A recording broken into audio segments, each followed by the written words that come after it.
South, we didn't have access to teachers who were properly trained and presented medically accurate information. Being a person living with HIV in that space, there was no accurate representation for people like me. My peers were uneducated and misinformed. There's a need there, making sure that they have the resources to properly educate themselves as well outside of that. If we could reach out to those schools and get those particular students educated on where sex health is concerned, and then also, as we know, PrEP, making that a conversation also in schools, because teenagers, they're teenagers, so they're going to be experimenting. So having that conversation with them in advance, that would be a benefit for them. I took health class. It wasn't even called sex ed in high school. It was health class. We went in the bottom of the gym. We got these little raggedy-dingy books from 19-something. That was my education of sex, like in high school. Like this book, whatever they printed in 19, whatever. And it doesn't even hit on HIV or PrEP. In 2015, I didn't think that abstinence should have been what we were teaching kids, because we knew that was the real thing. We have shows on TV, 16 and Pregnant. Why would abstinence be what we're still teaching in high school? It makes me think of, like, have you ever seen the movie Bubble Boy, where they kept their child from birth into the house their whole entire life? You keep your child in the house their whole entire life. When they finally do step out, most definitely they're gonna get sick. So trying to be abstinent, once you step out into the world, you actually get a taste of what the world has. Yes, the stigma is the problem. The stigma is the problem. Some may have HIV, and then again having to tell your parent to deal with that on top of their child being gay or bisexual or whatever. That on top of that is a lot more to deal with. So they kind of, again, push their child away or not really communicate to help their child cope with what they're going through as themselves. And policies surrounding decriminalizing people living with HIV, I'm very passionate about that, because as a person living with HIV, those laws directly impact me and are very weaponizing and threatening to me. And so not only does it impact me directly, it impacts those that are around me, my friends, my family. Our livelihoods are put at risk when these policies don't accurately represent people living with HIV or are medically accurate. Yeah, the stigma is very prevalent in Albany, I would say, versus Atlanta, which Atlanta has stigma too, don't get me wrong. But once again, Albany, Georgia is a rural community. They probably will drive like 3 hours to go to Atlanta to get that care, or, somewhere else, as a nearby city, versus going to actually Albany, because they do not want that stigma to be on them, because it's so small. So it's like, if you know, and if they see you like around their area, they never automatically suspect that, oh, this person has this, and so on and so forth. I don't think everybody knows where you're supposed to go for certain stuff until they're in certain situations. And that's crazy.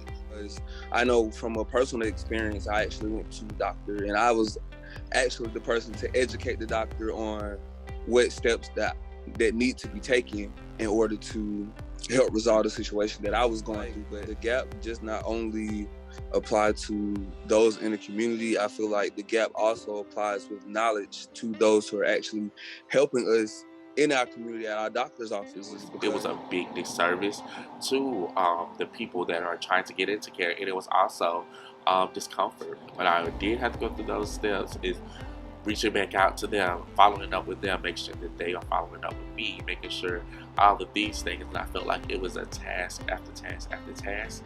That when I was first diagnosed, it wasn't easy for me to get on medication. Like, I had to go through a few paperwork and this and that in order to properly get on the medication that I need as far as treating my HIV. I think a conversation should be had with local health departments with providing, maybe a transportation van, or again, reaching out to Uber or Lyft to make those costs more affordable. Because if you drive maybe an hour or so, that could be $70 one way, $70 the other way, and that's a lot of money. Not having a place to stay or somewhere to actually live, it's kind of difficult to be able to make sure that we're keeping our medication on time, making sure that we're going to our doctor's appointments, and being able to have a stable lifestyle or something that you can maintain, actually going to work and actually be able to financially support yourself. I feel like that would be one of the most stressful things, especially coming from the experience that I've had. I think it's very important to have housing. I hate to see somebody who's very young out there in the streets with nowhere to go, no place to lay their head, especially this time of year, fall, winter time.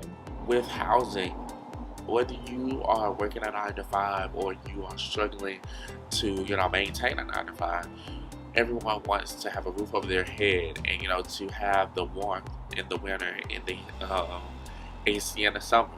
And no one wants to be, laying under a bridge or, on the street. No one wants that. And I think that specifically people with living with HIV, the LGBTQ community are hit the first and the hardest because, due to maybe family issues, money issues, things like that. I would definitely have to say that we are not alone, and you're not alone. There's always someone there willing to help. There's always resources there willing to help. I feel like someone actually hearing that and someone actually being there with them saying that you're not alone, I feel like that gives someone a lot of power and a lot of courage to move forward, knowing that someone is there walking with them when they're not by themselves. If I could live with HIV for as long as I have been, for over 13 years, so can whoever out there in the world can live a happy, healthy life for a very long time, long as you take care of yourself the proper way you need to, even if you have to reach out to a friend, family member, or whatever, just so you can feel safe and secure about this process or whatever, about living with HIV. It's not as comfortable sometimes, but through prayer, friends, family, and motivation, we all can get through this together. No one is alone. We're all family. Even if we don't even know each other, it's never too late to go get the proper help you need. And it's never too late to reach out to somebody, just in case you feel all alone or whatever. We're all in it together.